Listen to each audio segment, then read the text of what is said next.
Aujourd'hui, je reçois un prix de la Fondation Yves Rocher et du groupe de presse Mondadori. C'est un grand honneur. A priori, on a été choisi pour nos valeurs humaines et socio-responsables. Il y a des initiatives comme la mienne qui peuvent être valorisées et voilà, j'ai fait partie des chanceuses. Notre discours qui est de dire qu'il est absolument urgent de travailler pour la protection des abeilles est aujourd'hui passé dans la conscience des gens. Je tiens à dire que c'est avant tout un prix pour toute l'équipe de la Voix de l'Enfant, car sans la Voix de l'Enfant, eh bien, nous ne pourrions pas réaliser tout ce que nous réalisons avec les 78 associations. Nous sommes une structure avec une vingtaine de personnes qui produisons des légumes et les distribuons sous forme de paniers hebdomadaires à des adhérents de l'association. Cette cause de la protection de l'enfant qui aujourd'hui est assez maltraitée et il faut vraiment se remobiliser pour remobiliser nos politiques.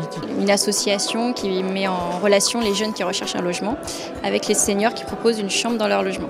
La cohabitation entre jeunes et seniors en fait. Notre association a deux actions. La première, c'est de faire de la prévention auditive dans les structures musicales en France, les écoles et les conservatoires de musique. Et la deuxième action, c'est d'appareiller des personnes vraiment dans la grande précarité, d'appareiller des personnes sans domicile fixe, des SDF, donc des personnes sourdes et malentendantes. Ce prix va nous servir à plein de choses. Tout d'abord financièrement, à financer la mise en place d'un atelier en Indonésie qui nous permettra de travailler le cuir.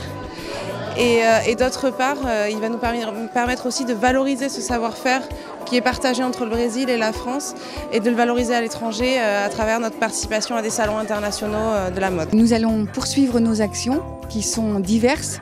On travaille à la fois pour une amélioration de l'évaluation des pesticides et pour la prise de conscience qu'il faut une agriculture durable, responsable. On va pouvoir ouvrir un grand atelier avec tout ce qu'il nous faut comme matière et prendre aussi des prestataires de services, des électroniciens pour réparer ces appareils auditifs. Notre combat au quotidien qui est la maltraitance des enfants et ces fonds vont aussi servir d'une part à la formation et d'autre part au recueil et à l'accueil des enfants dans les unités d'accueil.